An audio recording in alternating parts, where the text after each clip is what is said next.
وَنُنَزِّلُ مِنَ الْقُرْآنِ مَا هُوَ شِفَاءٌ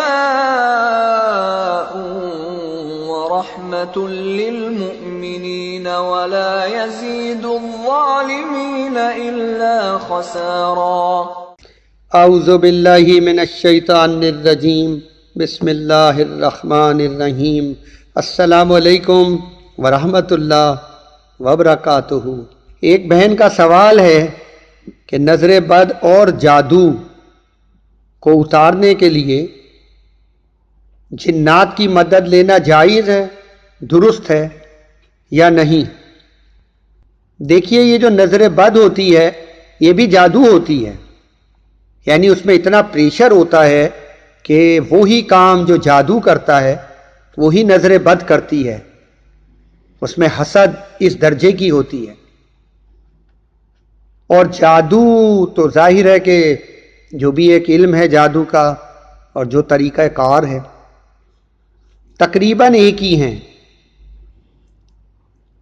تو اگر سوال یہ پوچھا گیا ہے کہ یہ جنات کو بلا کر اور جادو اتروانا یہ ہو تو سکتا ہے، ہوتا بھی ہے، جادوگر اسی طرح کام کرتے ہیں، لیکن دیکھیں اس میں ضرورت پڑے گی جادوئی علم کی اور جادو کی ضرورت پڑے گی۔ بھائی اپنا نام بتائیں، اپنی والدہ کا نام بتائیں، پھر ذائچے بنیں گے اور پھر بہت کچھ اور۔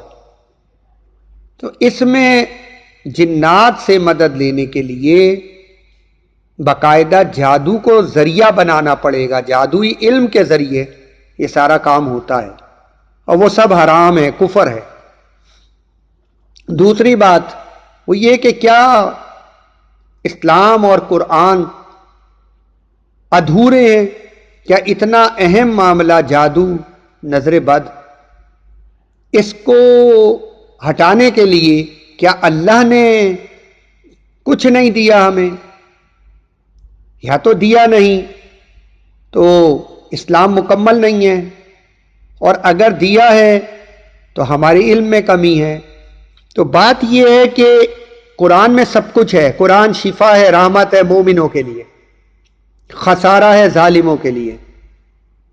تو اگر شفا اور رحمت قرآن میں موجود ہے تو جس پہ جادو ہوتا ہے، جس پہ نظر ہوتی ہے، اس کو بڑی سخت ضرورت ہوتی ہے شفا کی اور رحمت کی۔ رات کی نیندیں، غصہ اور ہر کام جو ہے اس میں ایسا لگے کہ رکاوٹیں آ گئیں، بیماریاں، پریشانیاں، آپس کے جھگڑے، طلاقیں، خلا، ڈپریشن، یہ سارے معاملات۔ تو ایسے انسان کو کتنی ضرورت ہوگی شفا کی اور رحمت کی، وہ سب قرآن میں موجود ہے۔ تو علاج ہوتا ہے دو طرح سے، ایک ہوتا ہے جنات کے ذریعے جس میں جادو کی آمیزش ہوتی ہے، کیونکہ جنات کو کنٹرول کرنا ہوتا ہے، اور جنات کنٹرول جب تک نہیں ہوتے جب تک وہ علم نہ پڑھا جائے جو کہ جادو کا عنصر جس میں شامل ہوتا ہے براہ راست یا بلا واسطہ، وہ جادو ہوتا ہے، پھر وہ کنٹرول کیے جاتے ہیں جنات، اور ان کے ذریعے پھر معاملات جو ہیں آگے بڑھائے جاتے ہیں۔ اگر اللہ کا حکم ہوگا تو ہوگا، نہیں ہوگا تو نہ اس سے ہوگا نہ اس سے ہوگا۔ لیکن جو طریقہ مسلمانوں کو دیا گیا ہے، اللہ کے رسول ہیں، کہیں جا رہے ہیں، راستے میں ایک خاتون بیٹھی ہے، اس کے پاس ایک بچہ ہے، وہ کہتی ہے اللہ کے رسول صلی اللہ علیہ وسلم رکیے ذرا، اس بچے کو دیکھیے، یہ بار بار بیمار ہوتا ہے۔ آپ نے غور سے دیکھا، اس کو دم کیا اور یہ کہا اخرج، نکل باہر، جو کوئی بھی اندر بیٹھا ہے باہر نکلو۔ دم کیا، اسے آگے چلے گئے، قرآن کا دم، اور ایسا کہ اس کی ماں نے بھی سنا بچے کے ساتھ ساتھ۔ اس سے کہا کہ تم یہاں رکو، میں ابھی کسی کام سے جا رہا ہوں، واپس آؤں گا، بچے کو دوبارہ دیکھوں گا۔ چلے گئے، واپس آئے، اس بچے کو دوبارہ دیکھا، کہا الحمدللہ یہ ٹھیک ہے، مطلب وہ پلٹ کے نہیں آیا، اور اس کے علاوہ کوئی اور جن نہیں ہے جو اس کے اندر ہو، بچے کے اندر۔ تو الحمدللہ وہ بچہ ٹھیک ہو گیا۔ یہ سنت طریقہ ہے، قرآن کے ذریعے اللہ کو پکار کے اور اللہ کے جنود، اللہ کے لشکر جو ہر جگہ موجود ہیں، ان کو بلا کر، اللہ کی مدد کو بلا کر بیماریوں سے شفا دینا یا شفا یاب ہونا، یہ طریقہ کار ہے اللہ کے رسول کی سنت۔ اور وہ تو ہے ہی کہ قرآن شفا ہے، رحمت ہے مومنوں کے لیے قرآن پڑھنا، اور قرآن پڑھ کر اپنی بیماریوں اور پریشانیوں کو دور کرنا۔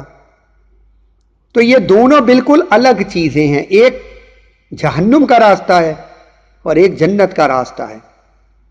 اس کو سمجھیے، الحمدللہ اسلام مکمل ہے اور قرآن مکمل ہے قیامت تک کے لیے، اور جو بھی مسئلہ ہو اس کا حل موجود ہے، ہر سوال کا جواب موجود ہے، ہر بیماری کی شفا موجود ہے قرآن میں۔ اس لیے ہمیں قطعاً ضرورت نہیں ہے کسی اور طرف جانے کی۔ اللہ ہم سب کو صحیح معنوں میں قرآن کے تحت زندگی گزارنے والا بنا دے، اور قرآن کو ہمارے لیے شافیہ اور کافیہ بنا دے۔ آمین ثم آمین۔ السلام علیکم ورحمۃ اللہ وبرکاتہ۔